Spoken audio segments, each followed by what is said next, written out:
Hello friends, आज के class में हम लोग देखने वाले हैं एरोमेटिक सब्स्टिट्यूशन रिएक्शन के टाइप्स। इसमें फर्स्ट और सेकंड टाइप्स अच्छे डिटेल में कंप्लीट हो गया था फ्रेंड्स। आप अगले वीडियो में जा करके देख लें। आज मैं बताने वाली हूँ आप लोगों को थर्ड उसके टाइप्स के बारे में। एरोमेटिक सब्स्टिट्यूशन रिएक्शन के हम लोग थर्ड टाइप को हम लोग पढ़ने वाले हैं। तो इसका होता है थर्ड टाइप होता है वो है बेंजीन मैकेनिज्म। तो बेंजीन मैकेनिज्म को डिटेल में पढ़ेंगे फ्रेंड्स एवं एक्सप्लेन करेंगे। तो आइए स्टार्ट करते हैं आज का क्लास। बेंजीन मैकेनिज्म क्या होता है? बेंजीन मैकेनिज्म में होता है फ्रेंड्स, इस मैकेनिज्म द्वारा न्यूक्लियोफिलिक सब्स्टिट्यूशन केवल अक्रियशील कंपाउंड में ही संभव होता है, जिसमें सब्स्टिट्यूशन SN1 मैकेनिज्म द्वारा इम्पॉसिबल होता है। इसमें क्या होता है फ्रेंड्स, जो बेंजीन मैकेनिज्म होता है उसमें क्या होता है, न्यूक्लियोफिलिक सब्स्टिट्यूशन केवल अक्रियशील कंपाउंड में ही संभव होता है, जिससे सब्स्टिट्यूशन SN मैकेनिज्म द्वारा यह संभव नहीं होता है। इसका एग्जाम्पल होता है क्लोरोबेंजीन में Cl- का OH- आयन द्वारा सब्स्टिट्यूशन कठिनता से हाई टेम्परेचर 300 डिग्री सेल्सियस पर होता है। जबकि नाइट्रोबेंजीन में क्या होता है, नाइट्रोबेंजीन में यही पर Cl- का OH- आयन द्वारा सब्स्टिट्यूशन इजिली से SN2 मैकेनिज्म द्वारा हो जाता है। यहाँ पर बोला गया है फ्रेंड्स कि SN मैकेनिज्म होता है वो होता है इसमें इम्पॉसिबल होता है, ये रिएक्शन में इम्पॉसिबल होता है। एग्जाम्पल के लिए दिया गया है क्लोरोबेंजीन में Cl- का OH- आयन द्वारा अगर सब्स्टिट्यूशन कठिनता से कराएंगे हाई टेम्परेचर में तो 300 डिग्री सेल्सियस पर हो जाता है।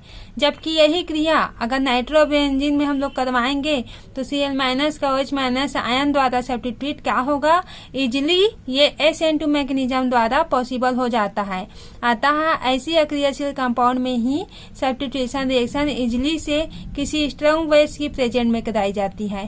तो क्या होता है, यहाँ रिएक्शन बेंजीन मैकेनिज्म द्वारा कहलाती है। यहाँ पर लिखा गया है फ्रेंड्स कि अक्रियशील कंपाउंड में ही सब्स्टिट्यूशन रिएक्शन इजिली होता है। अगर किसी स्ट्रॉन्ग बेस की प्रेजेंट में कराई जाती है तो ये रिएक्शन क्या कहलाती है, बेंजीन मैकेनिज्म कहलाती है, जिसमें पहले एलिमिनेशन होता है फिर एडिशन होता है। एलिमिनेशन मीन्स निकलना और एडिशन मीन्स ऐड होना। अतः इस मैकेनिज्म को एलिमिनेशन एडिशन रिएक्शन भी कहा जाता है, क्योंकि ये इसमें दोनों रिएक्शन होता है फ्रेंड्स, एलिमिनेशन भी होता है एडिशन भी होता है, इसलिए हम इसे एलिमिनेशन एडिशन रिएक्शन भी कहते हैं। अब इसके एग्जाम्पल के रूप में देखेंगे और डिटेल इसका देखेंगे। तो क्या होता है, जब क्लोरोबेंजीन को NaNO2 के साथ रिएक्शन कराया जाता है तो क्या मिलता है, तो Cl- का NH2 द्वारा सब्स्टिट्यूट हो जाता है और एनिलीन बनता है। यहाँ पर क्या होता है फ्रेंड्स, ये होता है क्लोरोबेंजीन, क्योंकि इसमें Cl ग्रुप यहाँ पर अटैच होता है, बेंजीन में Cl ग्रुप अटैच है तो यहाँ इसको क्लोरोबेंजीन कहेंगे। तो इसको यहाँ पर NH2 लेंगे तो क्या होता है, इसको रिएक्शन कराएंगे तो हम लोग को एनिलीन प्राप्त होता है। ये यहाँ पर NH2 आकर के ऐड हो जाता है, Cl को बाहर कर देता है तो एनिलीन स्ट्रक्चर हम लोग को प्राप्त होता है। यह रिएक्शन सैंपल डिस्प्लेसमेंट रिएक्शन नहीं होता है, सैंपल डिस्प्लेसमेंट रिएक्शन नहीं होता है, परंतु first elimination and second step भी एडिशन इन्वॉल्व होता है, जो 2 स्टेप में होती है। अब हम लोग देखने वाले हैं इसके एलिमिनेशन रिएक्शन को। एलिमिनेशन रिएक्शन को देखेंगे फ्रेंड्स। तो एलिमिनेशन रिएक्शन में क्या होता है, एलिमिनेशन रिएक्शन में यह स्टेप फिर 2 स्टेप में इन्वॉल्व होती है।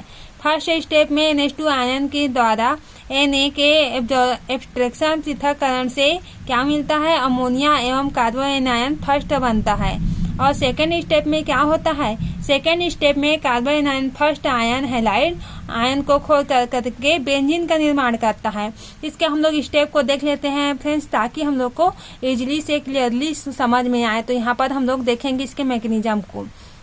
इसके फर्स्ट स्टेप में क्या होता है फ्रेंड्स, यहाँ पर देख लिया है क्लोरोबेंजीन में हाइड्रोजन अटैच होता है तो यहाँ पर क्या होता है, NH2 में ये माइनस चार्ज जब प्रेजेंट होता है, माइनस चार्ज जब प्रेजेंट होता है H यहाँ पर से बाहर निकल जाता है, जिससे यहाँ पर माइनस चार्ज आ करके माइनस चार्जर अटैच हो जाता है तो हम लोगों को यहाँ पर ये स्ट्रक्चर प्राप्त होता है। जबकि NH2H को बाहर ले गया तो NH3 बाहर हो जाता है। इस तरह से ये फर्स्ट स्टेप प्राप्त हुआ हम लोगों को। अब इस फर्स्ट स्टेप को सेकेंड स्टेप में लेंगे तो यहाँ पर क्या होगा, Cl जो है यहाँ पर से Cl बाहर निकल जाता है। बाहर निकलने का कारण यहाँ पर जो होता है, यहाँ पर नेगेटिव चार्ज यहाँ पर ट्रांसफर कर जाता है, बॉन्ड ट्रांसफर हो जाता है तो यहाँ पर ट्रिपल बॉन्ड हम लोग को प्राप्त होता है। जबकि पहले से डबल बॉन्ड था, अब हम लोग को ट्रिपल बॉन्ड प्राप्त होता है और Cl माइनस आ करके बाहर निकल जाता है। अब देखेंगे एडिशन स्टेज। अब हम लोग पहले फर्स्ट देखे थे फ्रेंड्स, ये एलिमिनेशन है, एलिमिनेट हो रहा है, बाहर निकल रहा है। अब ये एडिशन में क्या होगा, एडिशन में ऐड होगा। यह स्टेज फिर 2 स्टेप में इन्वॉल्व होती है। जो स्टेप ये बना है ये 2 स्टेप में फिर से बनता है। तो यहाँ पर क्या होता है, Cl ऐड हो जाता है। देखना यहाँ पर निकल रहा था लेकिन यहाँ पर ऐड हो रहा है। Cl आ करके अटैक किया, यहाँ पर से ऐड हो गया तो हम लोग को क्लोरोबेंजीन प्राप्त हो जाता है। और सेकेंड स्टेप में क्या होता है, सेकेंड स्टेप में क्लोरोबेंजीन होता है यहाँ पर। और क्लोरोबेंजीन को हम लोग NH2 से अगर रिएक्शन करवाएंगे तो क्या होता है, NaNO2 के प्रेजेंट में तो यहाँ पर NH2 यहाँ पर के आकर के ऐड हो जाता है और Cl माइनस यहाँ पर से निकल कर बाहर हो जाता है। तो हम लोगों को क्या प्राप्त होता है, एनिलीन स्ट्रक्चर प्राप्त होता है। ये इसका मैकेनिज्म था फर्स्ट स्टेप का।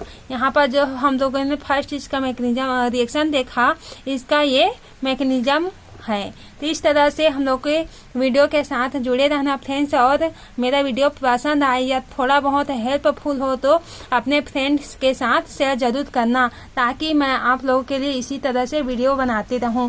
धन्यवाद।